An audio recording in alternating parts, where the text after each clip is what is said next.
Good afternoon and welcome to GrainTV. It's July 23rd, 2013. I'm Logan Burgess. To my right here is Brock Shimano. Brock, let's jump into fire tip. See how the grains closed out the day here on a Tuesday. As you can see, a lot of red on the board. Old crop corn down 18 1/4. New crop down 12 cents. Old crop beans down 57 3/4. We saw the new crop delivery down 28 1/4. And wheat had a relatively more quiet trade today, down just 6 in Chicago, off just 3 in Kansas City. Obviously, the big mover though today was that August soybean contract, catching a lot of attention. Limits on soybeans is 70 cents.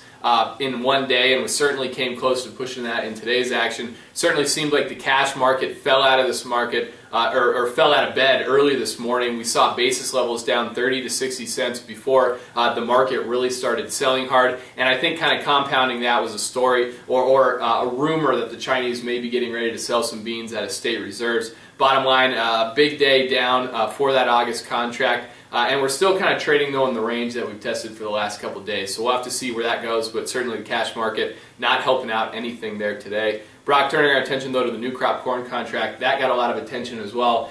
Certainly some low numbers printed today that we haven't seen in a while. You know, I think we saw the funds really get in and start selling pretty heavily, both in soybeans and in corn. For corn, we saw 17,000 contracts being net sold by funds. For soybeans, 13,000 contracts. So that really pressured both of those markets. If we take a look at the daily corn chart here for the December contract, you can see that last bar is the one we want to pay attention to. We went down and we met that support level that we've been talking about here for about 10 days or so, about the 485 area. It's the bottom side of that channel that we've been trading in most of the winter. So that's going to be a key area to watch over the next couple of sessions. 485, it did hold the day. If we continue to see pretty good growing conditions like we have been seeing, and weather forecasts looking pretty favorable for the next, basically through the weekend, we could see us break through that and head quite a bit lower here in the near term. Yeah, you know, Brock, yesterday we did see the USDA actually downgrade good to excellent ratings, but it seems like the conditions expected here for the remainder of the week are very good. How are we looking right now in terms of greenness that we talk about here on the show? You know, we did just get the most recent greenness maps updated by Planalytics. If you take a look at the overall picture here for the United States, you can see that we are relatively in pretty good shape across much of the growing region. Some areas of concern are in the southwestern part of the Midwest, down into Missouri, Kansas, the western part of Nebraska, but the rest of the area is looking pretty solid right now. If we zoom in just a little bit closer and take a look at Iowa and southern Minnesota, northern Iowa, you can see that we are continuing to see greenness build there, where we did have a little bit of a concern a couple of weeks ago. So it's good to see more greenness there. But out in the eastern Corn Belt as well, we saw the clouds lift there. We saw the sun come out. We saw it dry up a little bit. So we are adding some greenness, especially in the Indiana and western Ohio area, which is good to see them out there moving along rather quickly. Yeah, you know, in the last couple of days here, or really weeks, I guess, talked to a lot of producers that have been getting some good rain in their area, but certainly talking to a lot as well that say that they could use a little bit more precipitation at this time. That certainly looks to be reflected in the soil moisture capacity maps that we received today from Planalytics. Take a look here. You can see that we now have soil moistures down into the 70s and into the 60s as well for Iowa, southern Wisconsin there, and into Minnesota. If you look up there into the northern plain states and out west, like you said, Brock, things are certainly still pretty darn dry there into western Nebraska, South Dakota, and into North Dakota. And right now, one thing that people are watching in terms of wheat is the North Dakota spring wheat tour that's underway. We talked about it a little bit on yesterday's show.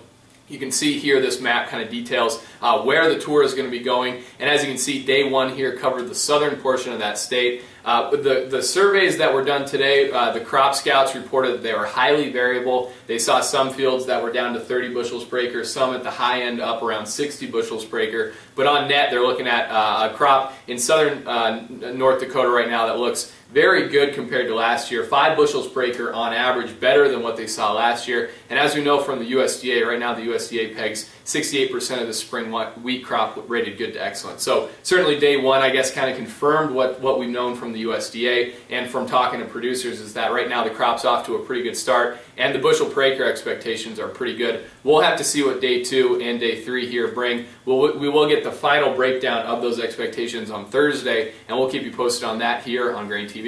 You know, heading out towards the rest of the week, tomorrow we do get the EIA ethanol numbers. We have seen corn prices back off here a little bit in the last week or so. We've seen pretty good production levels over the last 3 or 4 weeks.